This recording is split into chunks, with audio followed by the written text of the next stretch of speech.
Mi gente, you already know who it is. It's the radioactive pop with Danny Limelight, United Wrestling Network World Heavyweight Champion. And make sure you tune into the Alliance blog every week. You heard it here first. Straight from Bobby. They want NWA? Let's give them NWA. Who are those guys? And then there's the other guys. We're the other guys.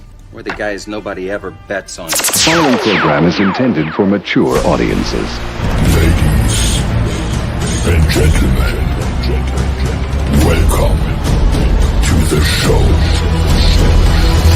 It's time for the Other Alliance Guys podcast with your hosts, Tim, Dave, and Jeremy. Good morning, good afternoon, and good evening, and what can we tell you?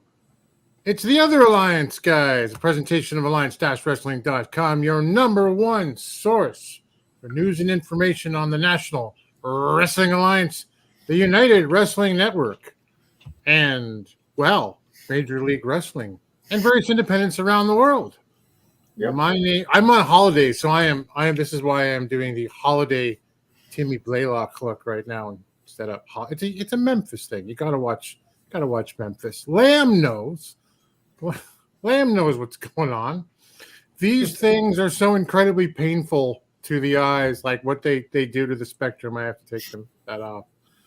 Mike says I gotta lower the intro. No. But hide your wife, hide your wrestling figures. Well, here's two guys we don't need to hide. This fellow is just this handsome fellow right over here. Championship Wrestling from Jeremy. How are you, buddy? I'm doing well. Believe in unicorns. They're real. Very nice. Have you changed your handle? Championship Wrestling Jeremy. This is news to me. Fantastic. And then the guy who hasn't changed his handle, except on TikTok, where he added a 1, our fantasy booker extraordinaire, Dave Scooby. How are you? Doing well, recovering from this past weekend. Saw a great rock concert, and I'm getting up there in age where it takes 3 days to recover, and thank God I have this weekend off. Can't go too hard in the mosh pit, bro. Wasn't even near the mosh pit. I just sat down and watched on the big screen and enjoyed the tunes. There you go. That's a young man's game down there in the pit. So, I guess that is a Tyler Durden look, isn't it? The Elvis glasses. Man, Jay's here and Lamb's here and Media Mike is here. You know, I haven't heard from Will yet. I'm a little worried. Someone sent out a search party. But we are here. We're going to be talking about stuff for the next 90 minutes or so. It's been we're going to talk some NWA. It's been a week of Power. We're going to talk some MLW where we had some fusion, and we're going to talk some UWN where we're looking at the second episode of Golden Opportunities, I think. So, and then Dave's going to do some fantasy booking. We'll wrap back up to the NWA, and Dave will ask a question around the national title. Basically, why do we have a tag team going after a singles title in the NWA? But he'll expand that on for us. Doty's here. Maybe Willie's been kidnapped by Tyrus. Oh, it's certainly possible. Willie may be being held hostage and being made to cook for Tyrus. He's a big man. He's so big he wakes up on both sides of the bed. Wow. This is a man so large that Thanos had to clap. Oh shit. I've been saving that one. Well, let's talk about the NWA and the world's heavyweight champion which is going into NWA 75. Wrestling at the Chase returns. A bunch of us in the Alliance family are going to be heading down there, meeting up there. We had a couple of matches that were added this week on Power, and the details of that show, Jay and DKM and Jaden will go over tomorrow night. But we did have a couple of matches that came out of there, and one of them was this one. It's Tim Storm, a matter of respect, no DQ. What two words come to mind when we hear no disqualification? I'll give you a hint. Jim Cornette loves to say them about no DQ. Lazy booking. You know, it's funny because it's one of the matches I'm most excited about at NWA 75. Yeah. And it's really just been added in. Like just 2 weeks ago, Jack Stain stopped by the booth and stared at Tim Storm, who stared right back at him. And I thought, oh my God, they're going to actually collide again. And it happened obviously on Power again this week. And the match was signed. Two guys just looking at each other. And I'm as excited for this or more than any of these matches that have been announced so far. What do you think, Dave? It's pretty bad when basically looks that kill as they're eyeing each other over the last couple weeks, and comments have been made. I'm glad the match is happening, but what's it say about Jax's tag team partner? Are they having problems? Yeah, they were pushing and shoving at the end of Power. I'm like, I don't know. It's one of these things of Jax works fine in a tag team, but he is a singles wrestler. Yep. He's too good to be, I'm not going to say dragged down, but to have to deal with outside, not so much outside interference, but dealing with circumstances that are outside of his control. That he can have Troop, he can tell him what to do all he wants, but he can't control him when he's not in the ring and he's new to the business. So it's one of these things that I wouldn't mind seeing them break up and just have Silvio do his junior heavyweight thing and possibly be the voice for Troop if Troop does stick around.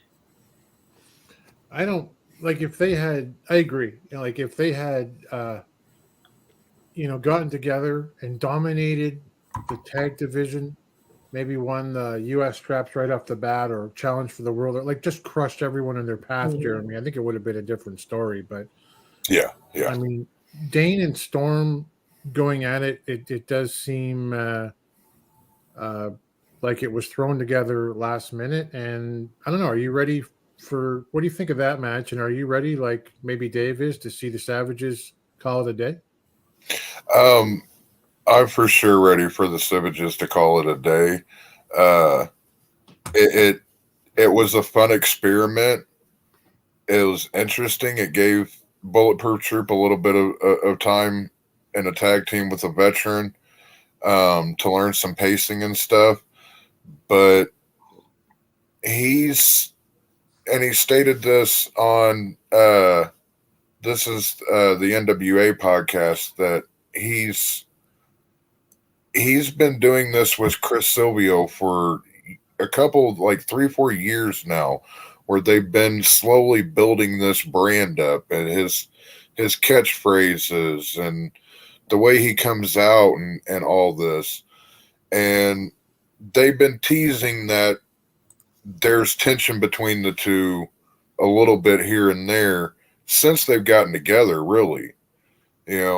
So I think it is time for them to break up. And the match with Dane and Tim Storm, while it is thrown together and just seems kind of last minute, these are two men that have a long history together with each other in the NWA. So for them to have a match at 75 does make some sense. Hopefully it makes dollars too for them. But like Lamb brought up though the no DQ for it. That's strictly to give them a little bit of breathing room. Nothing against Tim Storm, but he's 54, 55 now. Something like that. Yeah. So, and nothing against Jax, but he's no spring chicken either. And he's been tagging for a minute now. So he hasn't been having to carry a full load. This helps both of them out. So while it kind of shitty, it also makes sense. Yeah. I mean, Mike says, I'm not a Tim Storm fan, but I don't mind this match as it's two other era NWA guys and it's different than what's on the card currently. Yep. I don't understand this one. Is that Silvio's pushing a new? Oh, that's right. He is. Yeah. Yeah, he is. He is. I gather. I don't know if it's a real life thing or what, but he is associated with the lady who has that handle. But for this one, Lamb says, hopefully they do a video package for Storm versus Dane and hype it up the right way. Yeah. It would be so great if they did, guys. And you know what I really want to see? I want to see like Silvio, just like the little dog by the big dog, just barking at Tim Storm, and Tim Storm just looking eye to eye with Jack State and go, hey, big boy, who'd you lose the world's title to? And just have everything go to hell. Like something like that would be great. But I mean, that's one of the matches. That. Yeah, man. That was one of the matches that was announced on Power yesterday. The other was, M95 versus Pretty Empowered. If you haven't watched Power, I hope I'm not giving too much away. And again, the Alliance guys will cover that show tomorrow night. So M95, to I imagine no one's surprise, are defending the titles against Ella, and depending on what graphic you look at, it's either Kylie Page or Roxy. I've seen two different photos now. I mean, it's no surprise, Dave, because there aren't any other tag teams. Yep. So, I mean, are you interested in the match, or would you have preferred to see something else? Well, I mean, they're back sort of against the wall. There are no other teams, and I'd have to look. I know they faced Pretty Empowered before, but there's 4 girls involved in Pretty Empowered. So depending on who they faced last time, it's almost like Freebird rules. Yeah. Right. Yeah. So it's last time it was Kylie wasn't there. She's wrestling with Ella this time. And it's like, okay, well, that Roxy may have wrestled last time. I'm not sure. I'd have to look and see, but I mean, they're sort of stuck. If they want a defense, it has to be Pretty Empowered. Mm-hmm. Right. And I mean, I hate to see that. I like to see the women wrestle, but they're sort of stuck in a holding pattern. They have the world title, the TV title, and the tag titles, and there's maybe 10 to 12 women total. Yeah. So it's something that maybe bring in some outside teams to build up at the tapings to go forward and use at the next pay-per-view maybe. Yeah. I don't know, Jeremy, kind of the same question. Are you interested in M95 versus Pretty Empowered in whatever 0.0 form it might be, 1, 2, or 3? Or is this a throwaway? I'm going to go to the bathroom and get a drink match for you. No, I look forward to this match. Unfortunately, like Dave said, M95 has no other real opponents that they could go up against for this match, but it's still pretty empowered that they're getting to go up against M95, which are tag team champions. Both teams can go. They can. So, and you've got that nice little free bird hanging over M95. They don't know who. They know that they'll be going against LNV, but they don't know who the other one's going to be. So they're at a disadvantage already. I think it'll be a good match. Yeah, it's I don't think it's a disrespect from any of us, to say, well, I guess specifically me to say I'm not really super looking forward to this match because all four of these ladies can wrestle. Yeah. It's just that we've seen this and there aren't any other options. And if there aren't any other options, why is there a title for it? I don't know. If they don't get other teams like Dave suggests, then maybe just quietly phase out the division. I don't know. Jason wants, J-Cal wants Kenzie and Kylie. Maybe it starts a turmoil between the four. They've got to break up. It's got to be something that comes down the pipe at some point, I would think. The evolution of beard growth is back indeed. I am like I feel like Jeremy is like, that evolution of man. Jeremy's got like the big beard. He's like the one who's carrying the spear, and I'm like crawling out of the water. Dave somewhere in the middle. Yeah, no, they do not have other teams. Lamb, that is correct. Yep. Where are the Renegade twins? Sam asked. They're in AEW, aren't they? Yeah. How are they doing over there? I don't watch that show. I don't either.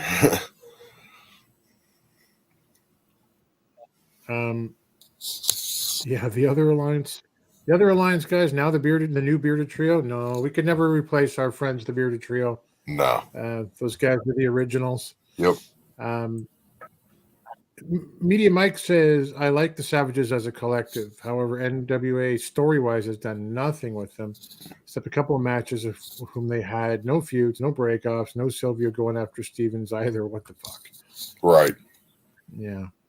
Hey, my wife is like very sarcastically saying, she loves the background. That's Chocolate Thunder, baby. Right. It's Willie Mack. Come on. I'm hearing her upstairs now. She's like, no, I meant it. Mandy, welcome. Good to see you.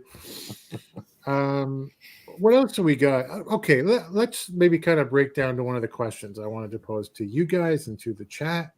Since we got Storm versus Dane starting the week before this one, last week, basically.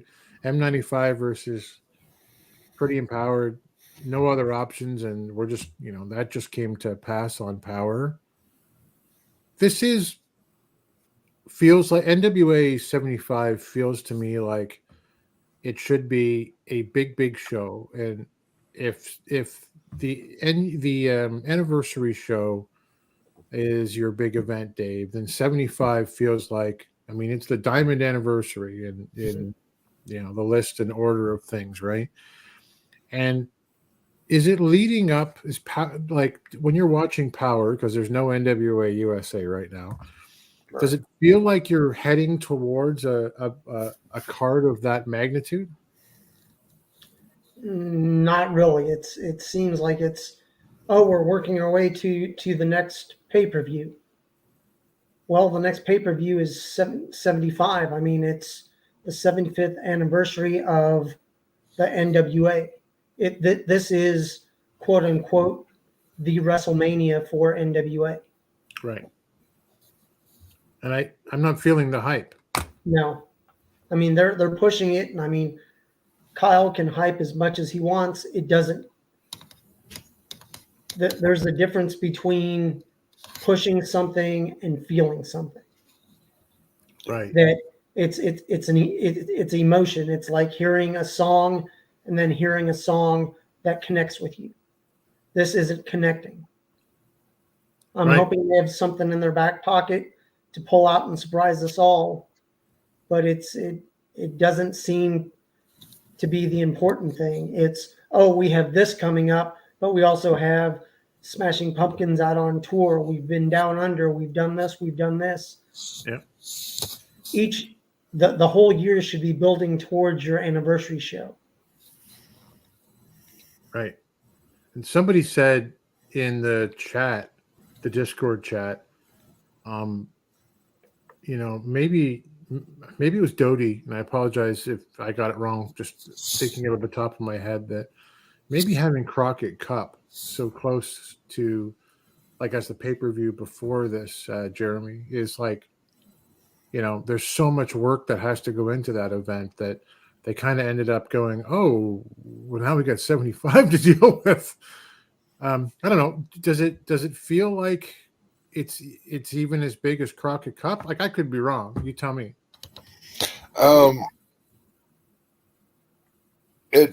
Let's see. Lamb makes this point that even in the Discord, I feel it's just another pay-per-view, not an anniversary. Right. Our Discord, our 75th anniversary has gotten me more hyped up for 75. I'm not even going, but it's got me more hyped up for 75 than the NWA programming has at this point. It doesn't feel like a big event. The Crockett Cup should be scheduled 6 months, about 6 months difference from 75 or from your anniversary show. Right. Those should be your two semi-annual events, or not semi-annual, but your Mania, your SummerSlam. Right, exactly. Right. Just so you don't have that. It seems like they've got a little bit of fatigue at the moment going into 75. And that's because you just came off of a big event. Now you're going right into another one, and that's not set up for that. You can't even. You had 2 shows, and you don't even have 2 shows anymore a week.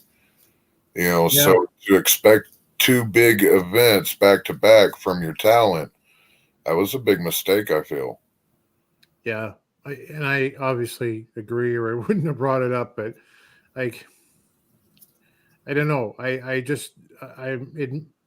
makes me a bit worried, having gotten tickets for the show and traveling to the show from as far as we're coming, that now I have to really hope that there's going to be amazing surprises at the show, and I want there to be that, but I also want stuff to be announced in advance. It's 2.5 weeks from now. Tom Latimer doesn't have a foe for the if he's even defending the TV title. Yep. Who else doesn't? Page doesn't have one. Page doesn't have one yet. And the Brothers of Funstruction with Violent J do not have one. It's true. And I don't know. We'll see what happens, but I think the chat agrees. Mike says, "Yeah, this is 75, but there's nothing drawing me to this pay-per-view. Nothing." No. Mandy, not feeling the hype either. Though for me, it's good to see Tim Storm getting back in the ring. In my opinion, I love Tim Storm. I know he's not everyone's cup of tea, but 2 years ago, guys, he was the baby face of all baby faces, and it's only because he doesn't wrestle right now that he isn't at the moment. I love that guy. It's one of those things where, like, don't turn into Ricky Morton for me. Yeah. Please. Well, thing is, he doesn't wrestle in the NWA. Right. He's wrestling. I mean, if you follow him on Twitter, at least 2 to 3 times a month, he's wrestling. Yeah. And I mean, now during the summer, he's wrestling as much as he can, because if you don't know, he's also a teacher. Yep. Right. So once Labor Day hits, he's back in school and he's able to do some of the tapings, but not all the events. Right. So it's one of those things of use him while you can. I mean, he's, I think, 55 or 56. If he can still go, I mean, there's plenty of history. You can just go on YouTube and type in Jax Dane versus Tim Storm. and there's match after match after match. Yeah. And I know I haven't seen him wrestle in a while, but the last time I did see him wrestle in the NWA was whenever he went up against Aldis, I believe. Right. And came in with a low blow. But even then he was 54, 55-ish. But I don't even look that good at 45. So yeah. No, that's true. He is 59 according to Wikipedia. Then yeah, so he was 57, 58 at that point. So yeah. Wow. I didn't know he was that far down the road. But well, hey, we'll see how he looks. Maybe there'll be a warm-up match before 75. Yeah. Dodie says the way they choose to hiatus for a while after Crockett Cup instead of doing the tapings as soon as possible, and how they suspended USA is really not a good idea. Yeah. Demonetized Mike says, yes, the Cup overshadows 75, but it shouldn't be this way. NWA should have nostalgia and match-wise separate the two. There is no nostalgia for me to gravitate for this diamond anniversary. It seems more like a cubic zirconia than a diamond. Oh, sharp. Sharp. Even the feeling for the Crockett Cup was bigger than the anniversary, which is really sad. And Sam points out there's no fan fest either. Yeah, what's up with that? I mean, I don't know. My wife was asking me that yesterday. Like, what's the opportunity going to be for us to meet our favorite stars? And like, there wasn't any ticket opportunity to buy anything. And I'm really surprised that they aren't doing that. But if you've been to a live NWA event, they do have some of the wrestlers will have their T-shirts or swag available. So it's one of these things. I mean, fixers are usually out there. Tyrus is out there. Last couple, I mean, Ricky's been out there. So I'm sure they'll have some of the talent if they want to sell stuff, that they'll have an area where you can buy merchandise and even get pictures and autographs and stuff like that. Okay, well, that's good to know. And I'd be really happy to meet Ricky Morton, and who else have they had? Tommy Rich and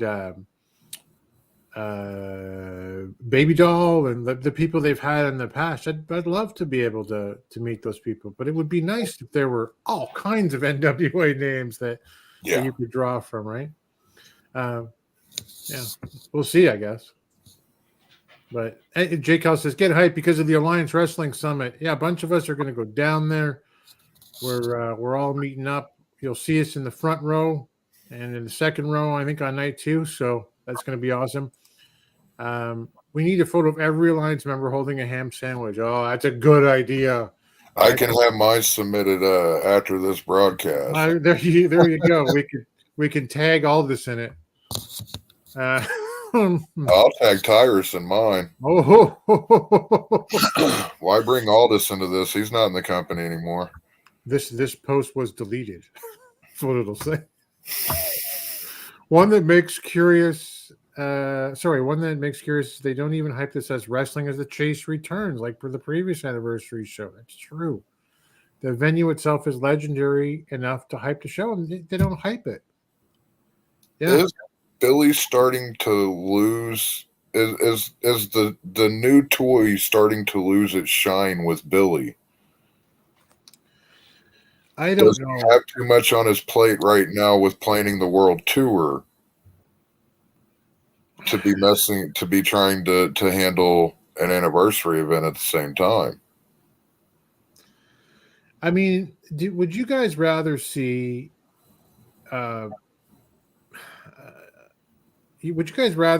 new ownership come out of the NWA down the road, or would you be happy with Billy as the custodian and just devoting more of his time and finding his own booker? What would your preference be? Dave? Well, I mean, I don't have a problem with Billy as the owner of the NWA, but it's one of these things. He needs to take full interest in what it is. He can be the owner and step away, but if he has Tom Pritchard and a couple other people, Pat Kenny, and a good structured management team that can take care of stuff so he can show up whenever. Right. He doesn't have to be there. But it seemed last year when Tom Pritchard joined the NWA, it got a little more coherent in storyline wise. Pritchard, you look at what he's done. He's trained some of the best wrestlers and been near some of the best bookers for the past 30 to 40 years. So if some of that hasn't rubbed off, it's one of these things. You just trust your people that you hire. Yeah. Yeah, that's true. Duddy says, I'm okay with Billy as the owner unless some billionaires are richer than him and understand the product and would buy it. I mean, I don't know.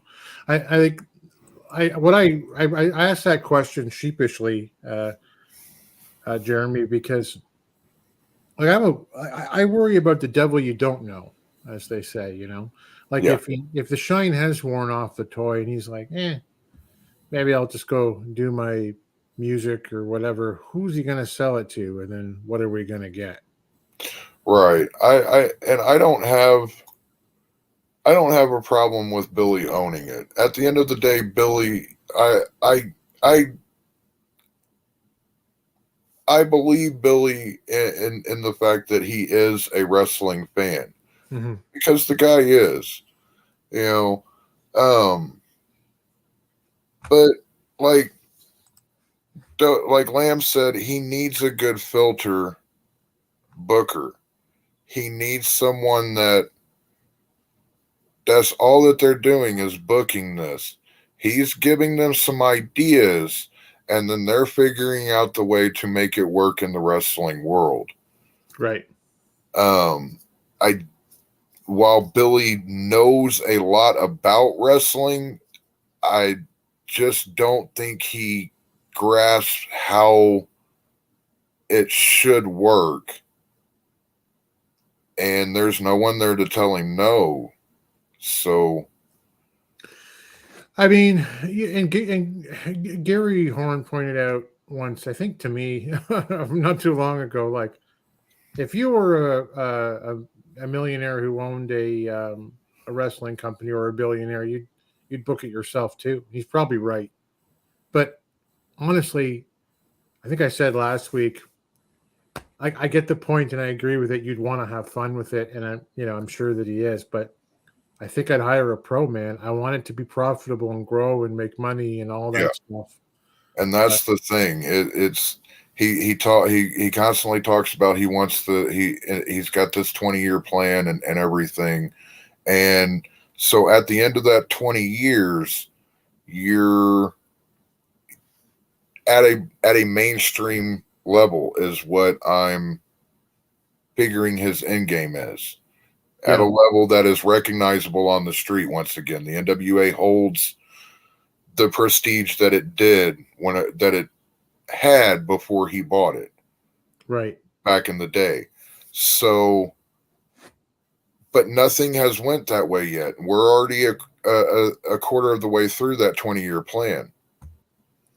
Well, I agree. But to Mike's point here, Pritchard and Morton and a couple of other people are making the NWA production-wise better. But the story-wise, the angle-wise, which is kind of generally where we land when we're talking about this stuff, it needs some work.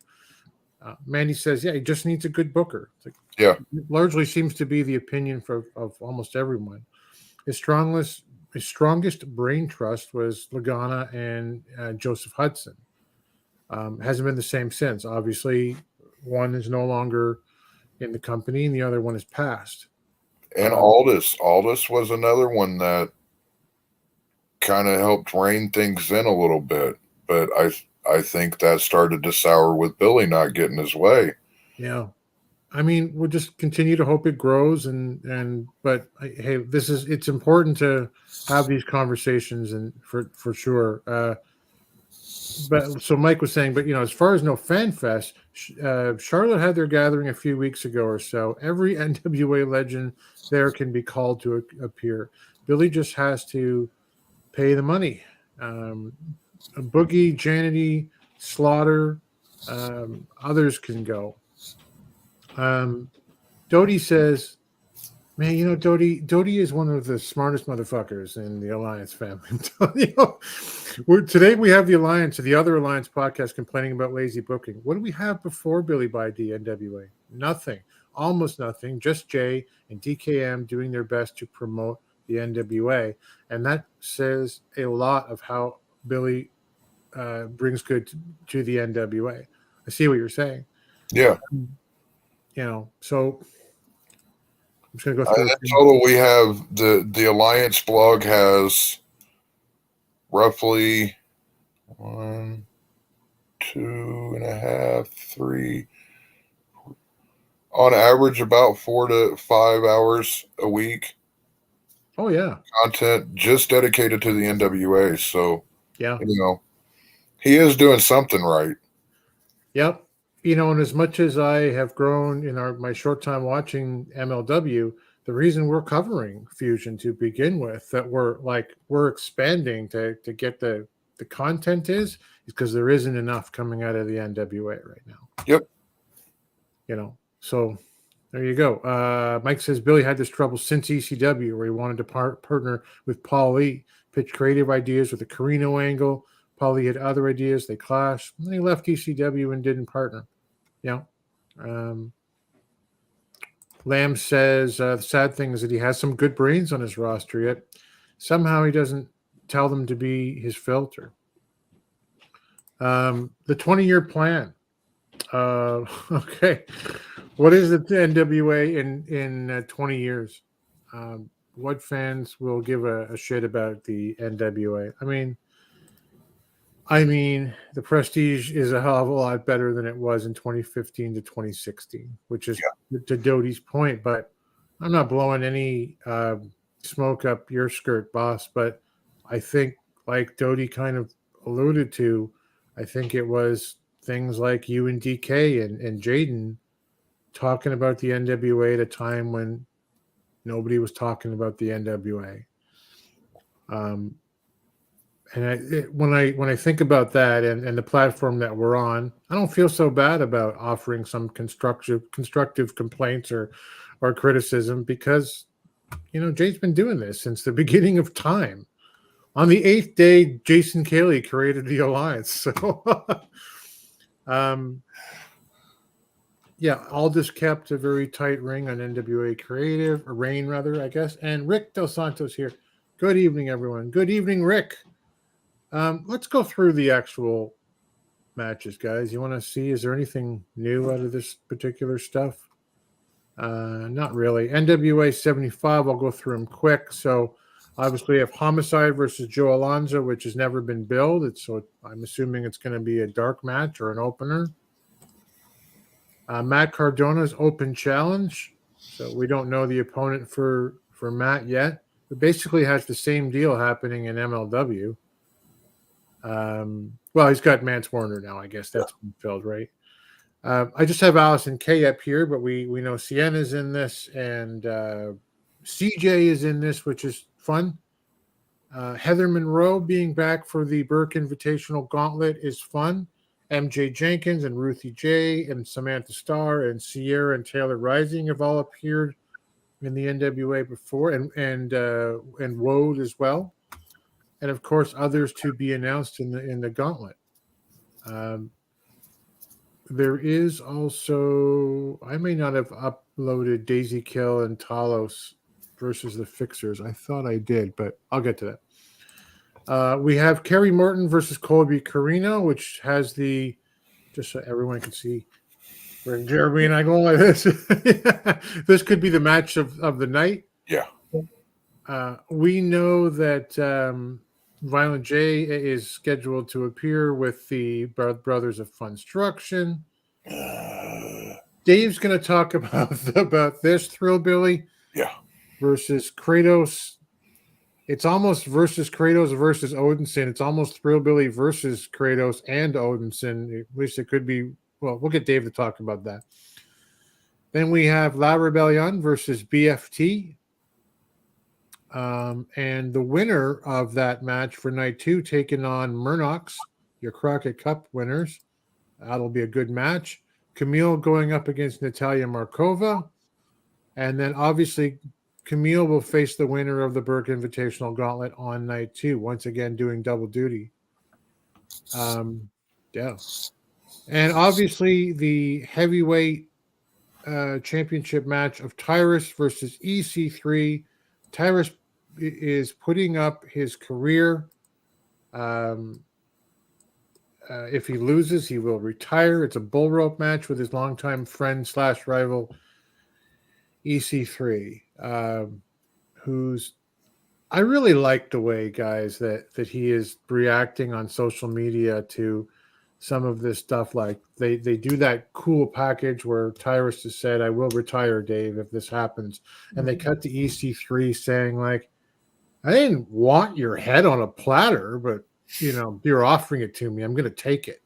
Right. Like it's I will do this out of respect that for your career and your legacy.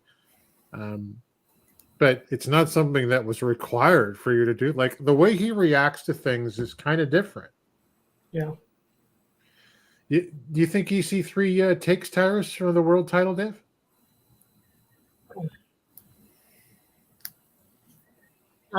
I don't know. It's one of these things that Billy can always do a swerve, and they built it up so much that, he'll retire. But I'm like, EC3 adds so much to a new mix of wrestlers that if he wins, there's people that he's been involved with, maybe Latimer down the line. He's dealt with all the other people, whether it was when he was doing his CYN or when he won the national title. It'd be a breath of fresh air. Yeah. Now, Tyrus, if he loses and he retires, it's just from wrestling. It's not from the NWA. He can still be a broadcaster. He can still be a spokesperson, head of his own wrestling conglomerate. He's just saying he'll retire from the NWA wrestling. Right. So it doesn't mean he's done with the company. He's done in the ring. So I think it'd be a win-win for everybody if EC3 does walk away. Lamb says Tyrus wins. He adds an LOL, but Mike says, I'll get back to you, Dodie. I missed that. Sorry. Tyrus remains champ. Why? Billy knows Tyrus isn't wanted or liked. I see Billy milking this more. I look for Latimer to dethrone Titus. You know what? I kind of thought the same thing. If there's a title defense and that's number 7 and it's after EC3, just like somehow he wins the bull rope match and Tom Latimer goes, "It's time. I'm cashing in." Holds up the TV title. Ring the bell. God, I'm already going, oh, okay. Now. But I'm good with EC3 winning too. Lamb says, imagine Cardona versus Longo on NWA 75. Why? Well, because he lost to Rolando twice. Yeah, but Billy's going to see that and be like, bet. I'm doing that.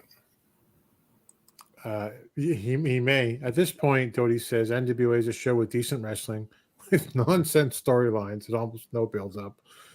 It specialized itself with big, meaty men slapping meat style and interesting women's division.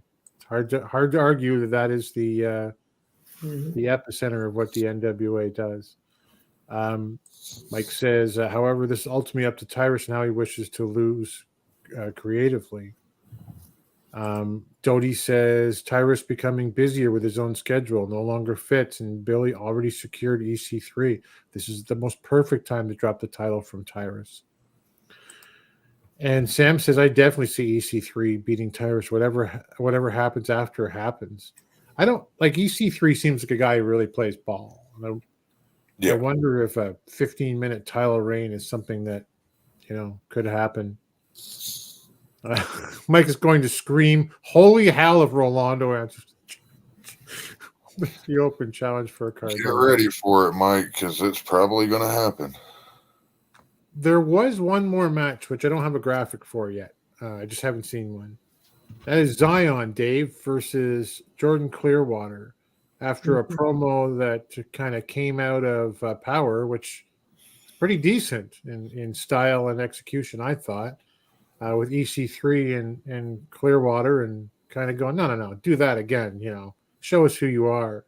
And Jordan Clearwater, doing a pretty decent promo from start to finish. I don't mean at that moment he starts doing it, like the whole thing in execution I thought was pretty good. But Jordan Clearwater versus Zion on the surface doesn't sound very super exciting. But if you look at who those two guys are and how they can wrestle, that's a pretty good match. Yeah. What do you think about that one? I think it's a chance for both of these guys to show what they have, and the way Zion has been being DQ'd, it won't hurt either of them if it does end up in a disqualification, that it will either build a rivalry. But I'll get into when I saw this match was going to happen, I'm like, well, that's cool and all, but I would have switched some stuff up. And I'll get into that at the fantasy booking. Take care, Rick. Yeah, I agree. It's funny though, too, Jeremy. Like we never got I guess we did get a blow off sort of between Zion and Sion, but the fellow under the Sion mask. Are we even talking about that now? Does it matter anymore? I don't know. He's wrestling without the mask. So why not do it at 75? Oh, hell, it's Robert Ego Anthony. Okay. He spilled the beans on his podcast, so he's already put it out there into the universe. So I'm perfectly fine with going ahead and spilling the beans on here. And go listen to his podcast; it's pretty good as well. Right. But I think that this would have been a good place for Zion and Sion to face off against each other. Robert Anthony, sorry. But I'm also glad to see Clearwater get a shot at the anniversary show as well, though. Yeah. He's highly underutilized in the NWA. I've said it before. If we had the UWN Clearwater in the NWA, it'd be so much different and possibly a little bit better. Right. Hey, Willie showed up. Call off the search party. We got worried, Willie. We're glad you're okay. Here with a joke. Back with a vengeance. So I mean that's 75 as it stands right now. We got another what 2 shows before we're off and we're ready to go. So we'll see what happens, fellas. Let me just get this last comment. Yes, Zion versus Sion was a one-off. Should have went longer. Such a highly promoted and so-called feud. It's actually even beyond the one-off, which I realized I was talking about. But why is there a Zion now? We got a masked guy to fight the other masked guy. He won. Now what do you do with him? What's the purpose? It's not his son. What's the relationship? I don't know. It seems I don't know. There you go. Very short-sighted. What's that? Very short-sighted. Very short-sighted. let's get into our take the next 15 minutes or so and talk about our MLW Fusion number 175 review. We are MLW. The ultimate stage where fighting styles compete for greatness and gold, where styles make fights. This is Major League Wrestling. Did I say 175? I meant 176. I'm going to put the MLW logo up there. Yeah, MLW 176, I believe, is the was the card this past week. This show opened. It's me, right? This show opened with the MLW intro video. I have lost all of my screens. Everything just went blank. I can't see you guys. Oh, there we go. I'm back. We're professionals. We are. It's a professional podcast. And we got Sam Laterna, the backstage interviewer there with Willie Mack. This show, by the way, comes to you from Tijuana, Mexico. Yes. Makes sense now why they said, they had Alex Kane saying, maybe I'll go to Mexico, a week or so ago. But there was a pre-recorded interview at the start of this particular show with Sam Laterna and Willie Mack, Chocolate Thunder. She's talking with him about his title match with Alex King. He kind of says, and this is a moment that everyone in their career strives for. He's going to come through. He's going to deliver. And the world heavyweight champion shows up, chanting "Boomaye." He tells Willie, "You're not worthy of a title. You're not only not worthy of a title shot. I'm quoting here. You're a bitch ass hoe." And Willie just kind of goes, "Oh, okay, really?" And then kind of turns back and slaps Kane so hard he looks like he legit knocked him to the ground. He gets on top of him. MLW officials trying to pry them apart.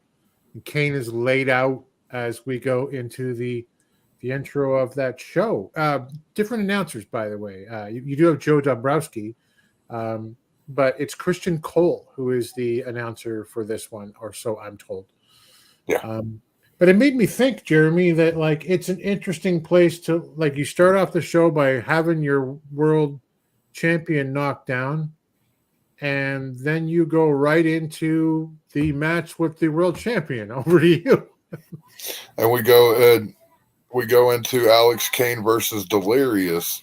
Delirious is currently signed with Impact and is a former head booker, executive producer, and head trainer for Ring of Honor, and completed all over the world, as well as a former NWA Midwest X Division champion for 112 days.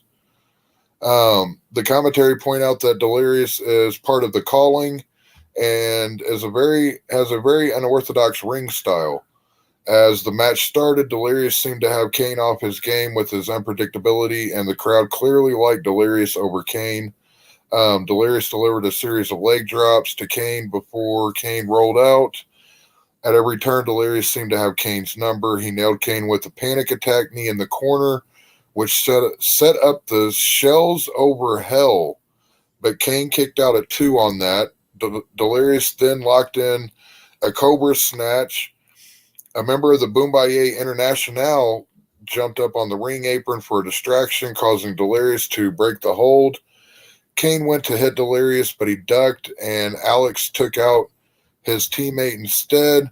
Delirious then went for a roll-up, but Kane again kicked out. Kane then hit the Kane Maker and made the cover, but Delirious kicked out at 2.999. Kane then starts questioning the ref, allowing Delirious a moment to catch his breath. Alex sets up for a pile driver, but Delirious slipped through and delivered a series of kicks and blows before Kane levels him with a kick to the mouth. Kane then got Delirious with a jerk release suplex and made the cover for the 3-count win. Delirious had control of this match for a good portion of it, which was smart, being as he was the over one with the crowd. that snap release suplex that Kane hit there at the end, that is nasty looking. Mm-hmm. I mean, I would hate to have to take that move. I really would. I liked how they built it up that Delirious had him for the most part and should have had him. And then out of nowhere, I don't particularly care for Kane. He's just not a good guy. You don't screw over Willie Mack, but he's a world champion for a reason, and this match showed us why. Yeah, I like the match too. How about you, Dave? It was to me, it was a clashing of styles, which MLW pushes, that they have all these different styles, but it's not always like a lucha against a lucha wrestler. Sometimes they mix it up, and that's what makes it interesting. And I mean, Delirious is a very good wrestler, and I was very surprised when I saw him show up in this match, being that he just recently signed with Impact. But it's one of these things that most of the talent, they give them the opportunity to finish up their bookings. And because he isn't a active wrestler in Impact, he can wrestle outside of Impact, which is a very good deal to finish up any storylines he may be involved in. Yeah. Right. Yeah. I'm kind of with you, Jeremy. Just I don't want to spend too much time on this match, but I did like the way, like I when I say I'm with you, like I'm not sure I'm on board with Kane either, but I did like the way that it was like he's kind of, like you mentioned, getting his ass handed to him for a good portion, and then they show you that he has the ring intelligence and the skills and the ferocity and aggression that he just gets the job done all by his own ability. Loved it. It was kind of cool. Yeah. It would have been my match of the week for this show. Yeah, for sure. We get Matt Cardona's up though, Dave. Yeah, they recap the story of MSL, Cardona, Microman, and Mance Warner. The Cardona's match at Fury Road will be versus Mance Warner. It's a kiss my foot match. It's one of these things that it's an old time gimmick match. Yeah, but Matt is making his entryway into MLW. Warner is over with the crowd. And Cardona, he's like, yeah, there's no way I'm going to kiss your feet. Right. He goes, you may need this win, but I'm not here to pass the torch to you younger guys. I'm here to light my own torch and set this place ablaze. I'm ready to carry this company, and you're the first step in getting to the top. Right. Now, with MSL by his side, if you've seen Cardona, you know he doesn't need help. But it doesn't hurt to have somebody do your bidding for you and help you out when needed. And right now, I mean, Cardona's like, it's not your time. It's my time. I'm here to make a statement, and unfortunately, it's against you. Right. I forget watching Cardona sometimes how good he is. Oh, I'm sorry, you cut out there. Go ahead. This being a kiss your foot match, there's going to be, I see a lot of outside interference, and I'm actually glad that I got tickets to this show. Great. So I'm so stoked to see this at Fury Road. That's amazing. I look forward to that. To hearing about that one. We get Willie Mack up next in a video package, and he kind of goes through his life story. I'll say that he had a lot of obstacles. It's a good story. It's a good package. About what he had to do to get here. Yeah. And, he kind of says Alex Kane's a guy who's got everything and he's got all the backing, but I got my own people and, I can do this, basically it's I don't need Don King and 6 guys in my back pocket to get this one done. I got the crowd, I got the people. And they just kind of hype up the show or the main event as we go to the commercial. But we're back from that. Jeremy, we get Delmy Exo. And Delmy explains how she grew up watching wrestling because her sister was 7 years older than her, and she basically had no say over what they could watch whenever they had the TV. And her sister had grown up watching wrestling with her dad.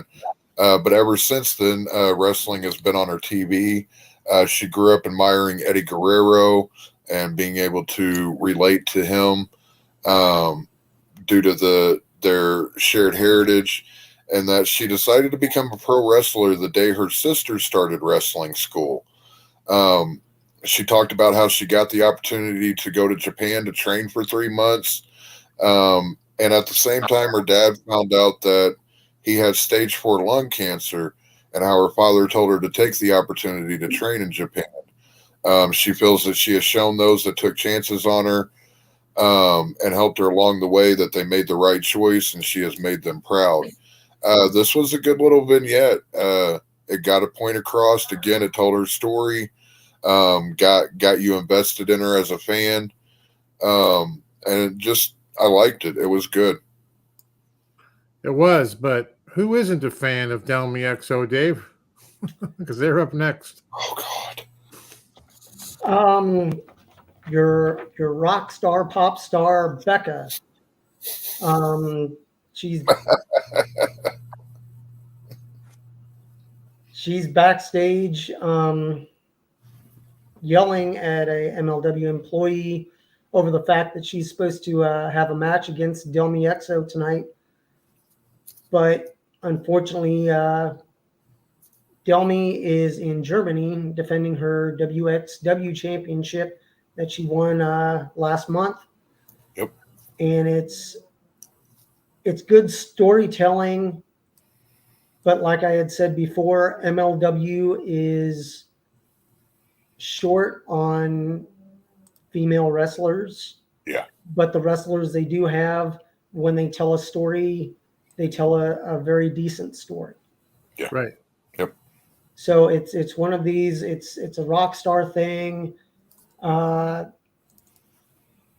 She's wanting that championship, and I could see her down the line. Becca is a good wrestler, but she's not quite there yet. And since Delmy did win the WXW championship, she is in reality over in Germany defending the title there, as well as defending the MLW title. Right. So it is good storytelling, and if they can keep it going and slowly build the women's roster up, I'm all for it. But Becca being the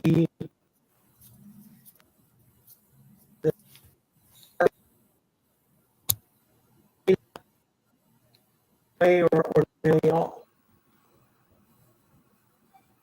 But then they announced that at what is it? At Fury Road, Becca will be facing Maki Ida, and they will receive a future title shot against the current champion. So it's it looks like a pretty good storyline going forward. Yeah, I like Becca too. Like, she looks like someone who should suck at singing and have that gimmick. But she's perfectly suited, I think, for the role that she's playing. Yeah. Is it me? Yeah. Okay. So they do this thing. If you haven't watched MLW, where they do an open draft, like probably every year, I guess. But so they go by round, your first round, your second, your third, and every week they put in someone. So it's kind of neat because they're kind of ranking their talent as they bring them in. Right. And this is the 6th round of the MLW Open Draft, and they have drafted this fellow, Ichiban. He will be debuting, I believe, at Fury Road. If I got that correctly. Looking him up, I'll throw his picture back up there again. Looking him up over on Cage Match. You ever want to look up cool stuff on wrestlers or companies or titles? Cage Match is a good one. He's been wrestling for about 3 years. He's been all over the Northeast independent scene. He's got himself a couple of titles. It's like 5'9", 150 pounds. And from the write-up, they're saying he's an incredibly talented, high-flying dude. Human lawn dart. The human lawn? Is that what they call him? No, I just 5'9", 150 pounds, and as a top roper, it's a human lawn dart right there. It's true. So we'll look forward to him. Jammin' Music Man's here. Hey, thanks for popping in, man. It's good to see you. Yeah. So that's what went up for the 6th round pick. And we go to the main event. And Dave, we're back to you. This is a 6-man tag team match. What do you got for us? Well, we have Willie Mack, Jack Cartwheel, and Mr. Says end up defeating Genio Del Air, Excalibur, and Dinamico. It's a great match. A lot of lucha moves. These are definitely high flyers. And if you're not familiar with Willie Mack, if you look at Willie Mack and then see him wrestle, you're like, what the hell? He does moves you would not expect a man his size. Should not be doing them. And I mean, it's just, it's crazy. All of these wrestlers have worked well. They work very well together. Now, having Jack Cartwheel, he's in AAA as well, and he's a former UWN wrestler. Mm-hmm.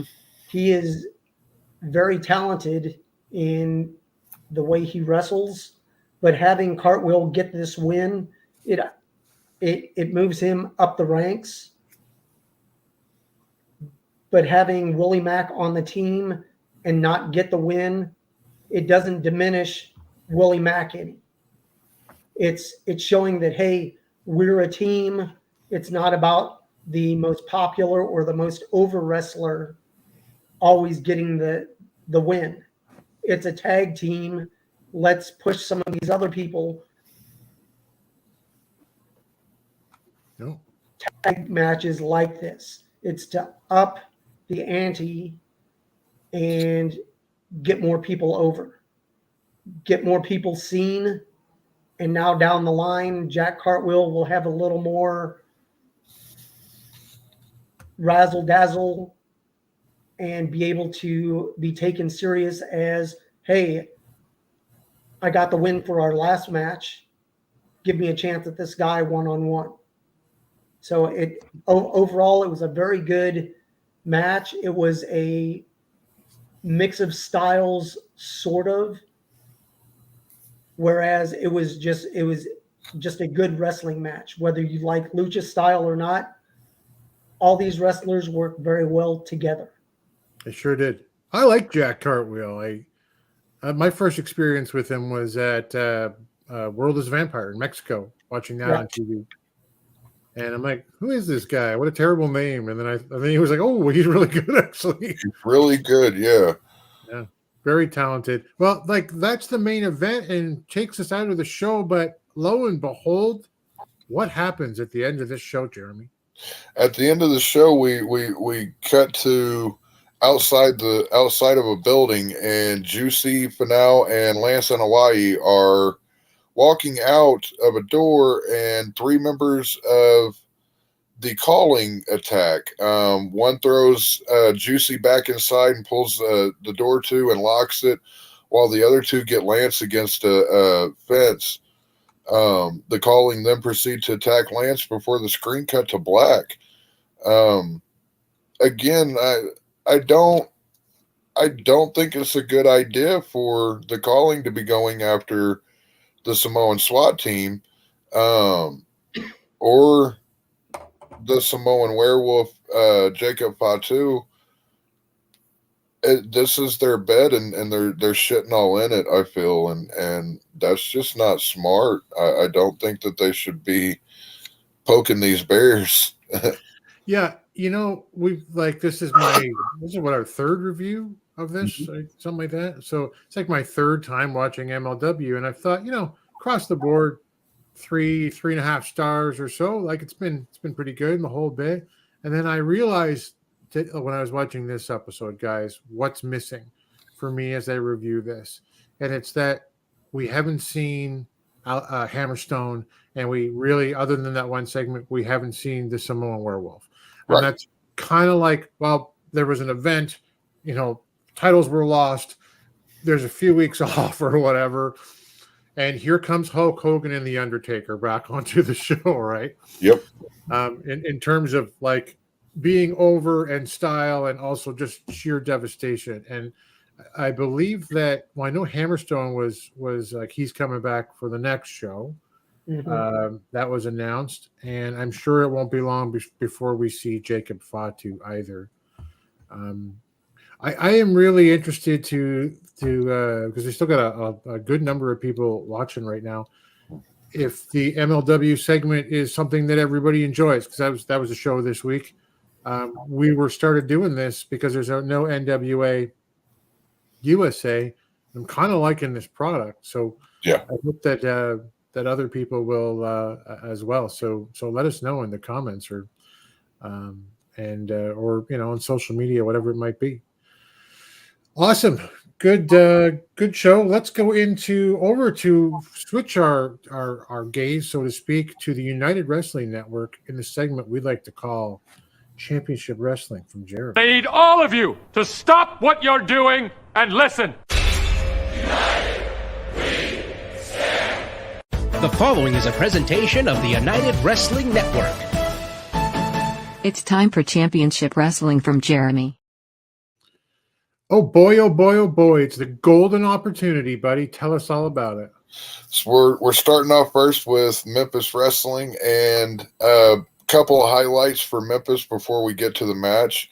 If you watched SummerSlam this past weekend, Willie, I know you didn't. Please don't fucking come at me over WWE. But when Bianca got injured, Mackenzie Morgan and Tim Bosby were part of the medical staff that came out to assist her during that. And then this week, Dustin Starr made the announcement that starting Friday, September the 1st, Memphis Wrestling will be going home to WMC Action News Plus on Channel 5, the home of Memphis Wrestling for a long time back in the day. This is a big move for Memphis.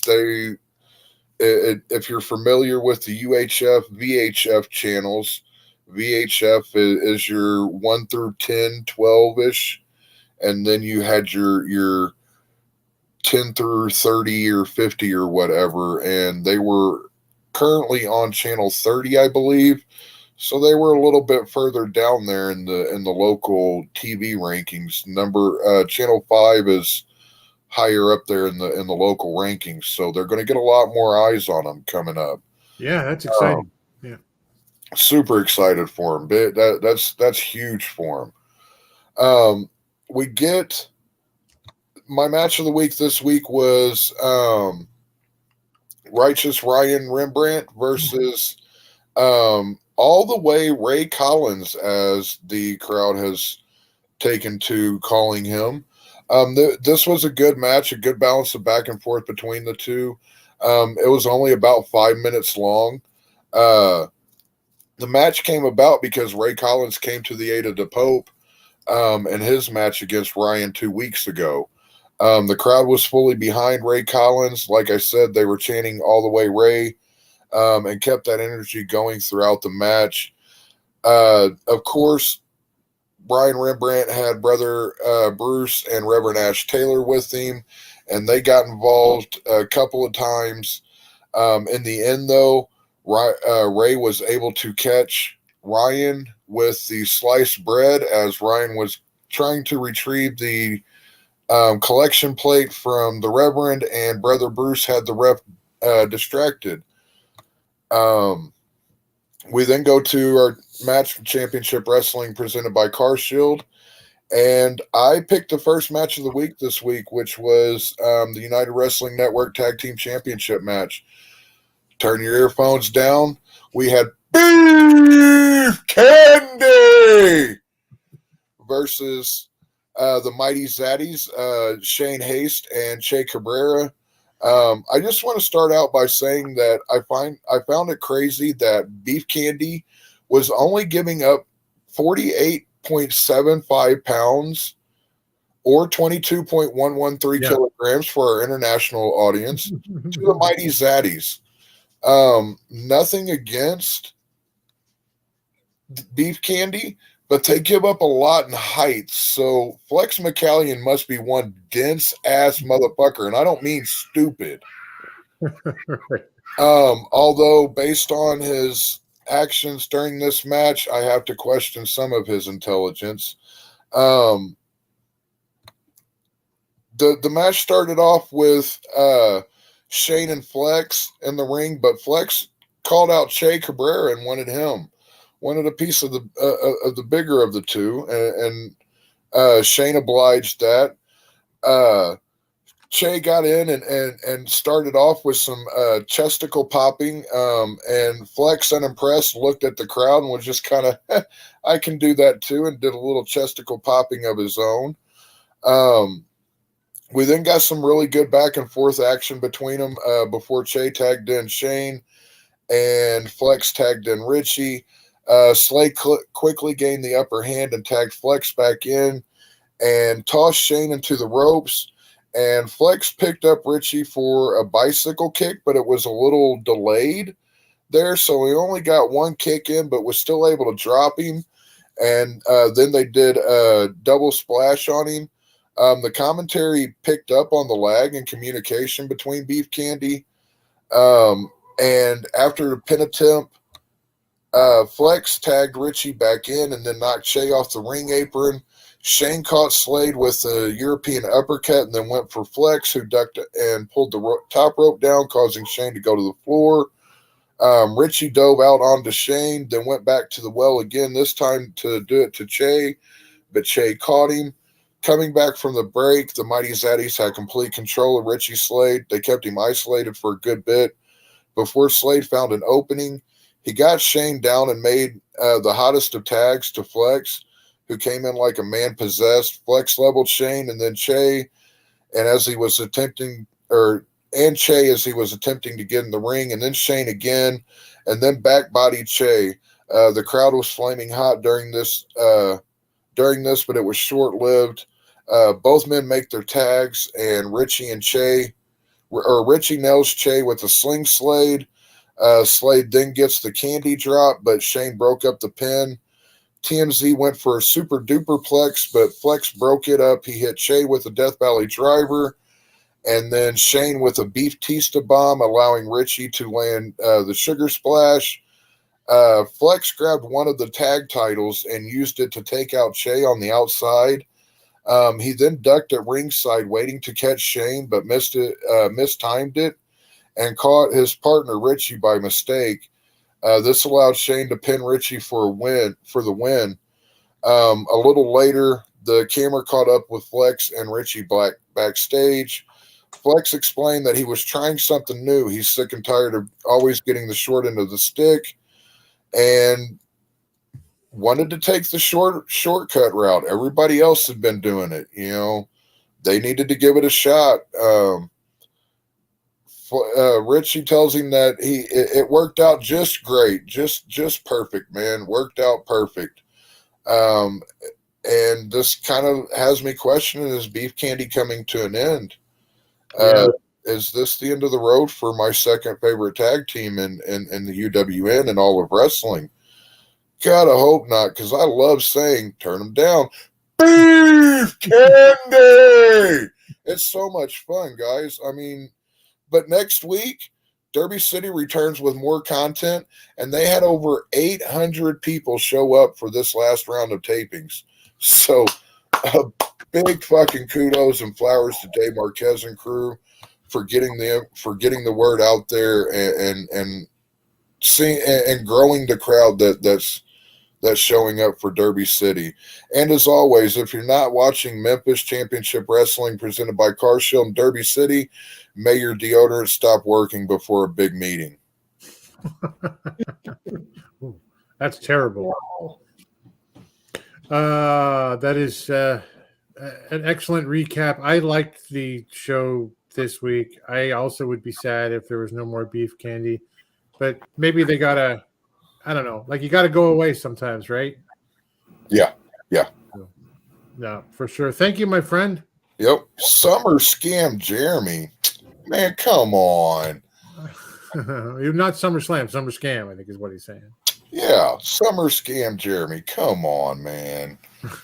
Yeah, Jam and Music Man, happy for Memphis, I think, with the new platform, right? Where they're going to be reaching much more people. Actually, Dave Marquez said on Twitter, in addition to the 800 plus people, Derby's doing so well, they're taking on other networks in the same time slot, same day, and doing better than those shows. Yes. So, fantastic. Great to hear it for the UWN. Thank you very much. Let's go over to the segment we like to call, what do we like to call it? I respect you. I respect you, Booker Man.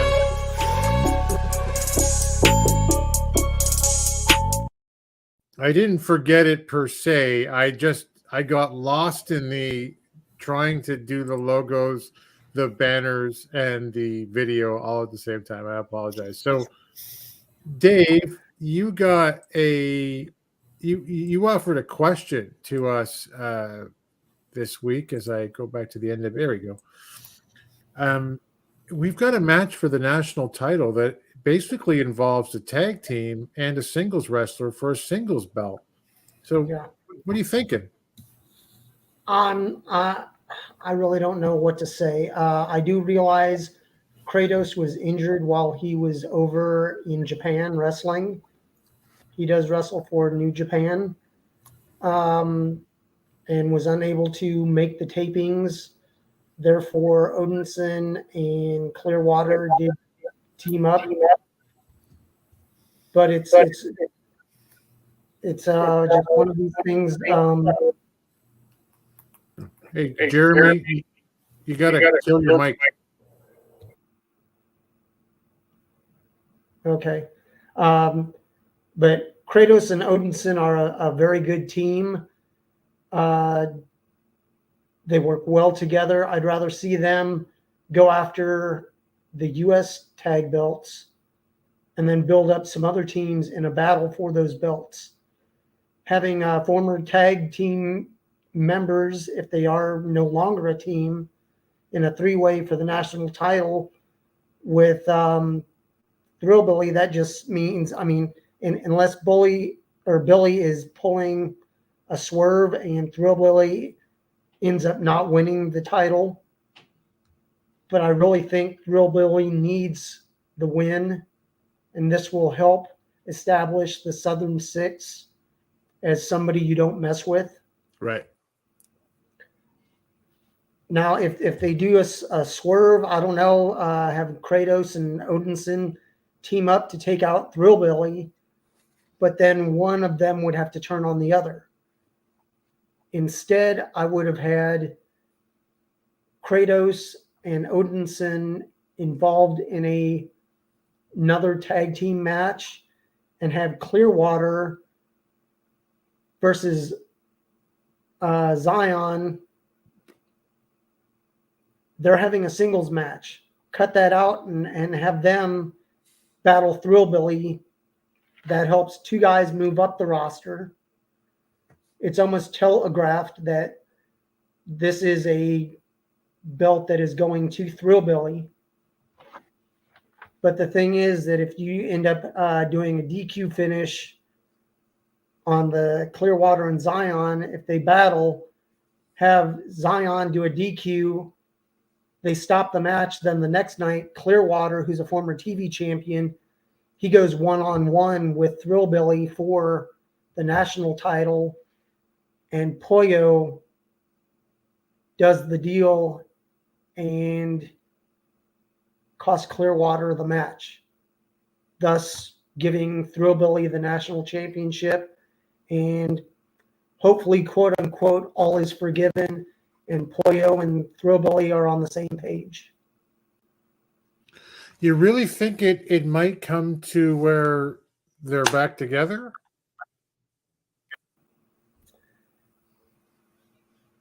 Well,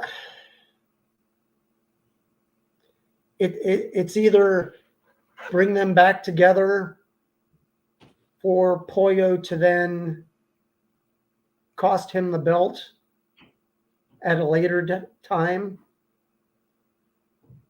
I'm not really sure where they're going with the Southern Six and what they have planned. Right. But Pollo is too much of a addition to the NWA to not be used. That if you don't bring Pollo back to Thrillbilly, find a tag team that doesn't talk very well or just needs somebody to lead them. And I could see Pollo maybe walking up to, I don't know, Rolando and going, get out of here. If anybody's spectacular, it's me. It's me and the Spectaculars now. All right.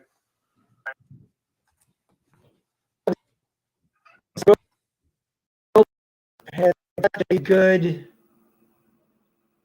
run up to the forming of the Southern Six with Pollo in his corner. You have to use Pollo somewhere, somehow. That's true. You have a lot of comments here in the chat already. So Mike is over on Twitch now. We need to see Pollo strike back on Thrillbilly, the Silly Billy, costing him the title. That's it. Nothing has been done so far. No Pollo back to Baby Doll. Nothing. It's been shit pointless. He's very upset about this. Sorry, in my view, it's just done with Thrillbilly. I can't keep quiet anymore. Billy's dropping the effing ball on this. So much can be done. Pollo knows it. We all know it. Mike, I fucking love you, man. And Dodie says, Thrillbilly wins the title or we riot. Do you guys have a preference if it's not the Thrillbilly who wins the title between Kratos and Odinson? Kratos, if Thrillbilly's not going to win it. Yeah, okay. I mean, Kratos can do the wrestling as well as the talking, and that would help build up anybody that faces Kratos. Even in a loss, you're going against a huge man. Yeah. And I mean, you're building up equity even in a loss. Right. Well said. So it's get some experience even in a loss. Down the line, it will pay off. But in my eyes, they didn't do what they needed to do back when Odinson was with Paro and they were the end.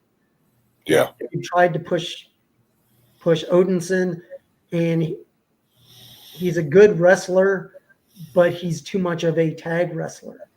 Yeah. Keep him in a tag with somebody that can talk, and you're golden.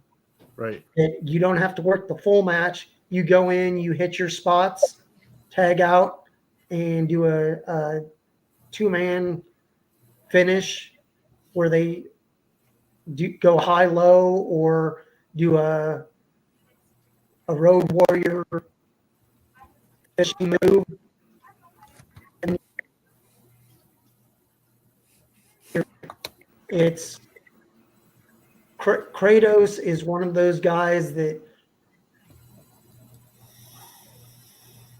any wrestling match that he is in is a good match. It may be under weird circumstances, or you're like, why is this happening? But he puts all his effort towards having a good match.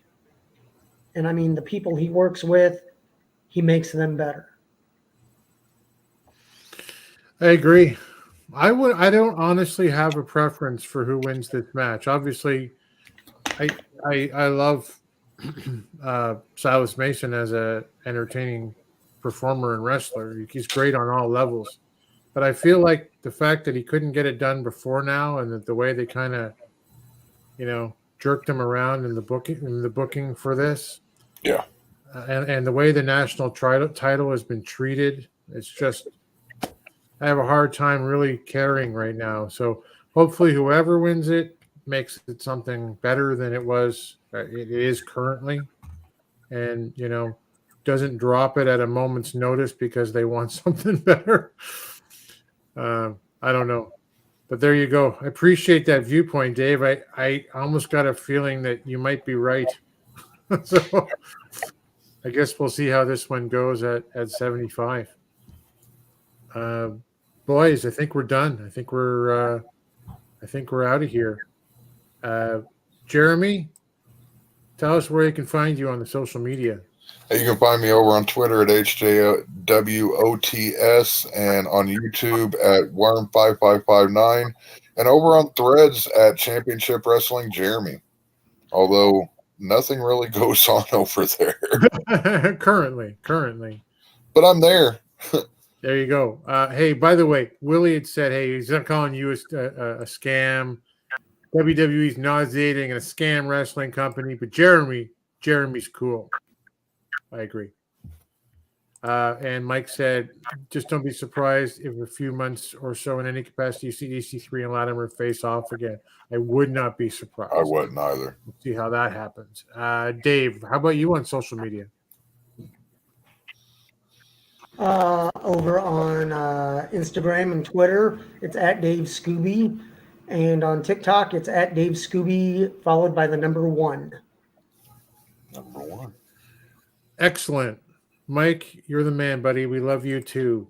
And thank you. You're awesome. Thanks for being such a big part of the chat every week. We really appreciate it. We're gonna have to have him on one week. We're gonna have to have him on. Yeah, he's got to have his own segment. It's got to be where he just demonetizes Jay for like 5 minutes, puts a video on, and just goes to town on what he hates. I'm at the Alliance Gold, but more importantly, alliance-wrestling.com, your number one source for news and information around the National Wrestling Alliance, United Wrestling Network, Major League Wrestling, and all the stuff that Chris Flackett and Lamb and Jay cover, from the independents around the world. There's all kinds of other platforms too. They're actually in this video's comments, the Discord, where they are. Like there's platforms. I don't even know, guys. Like there's Kick.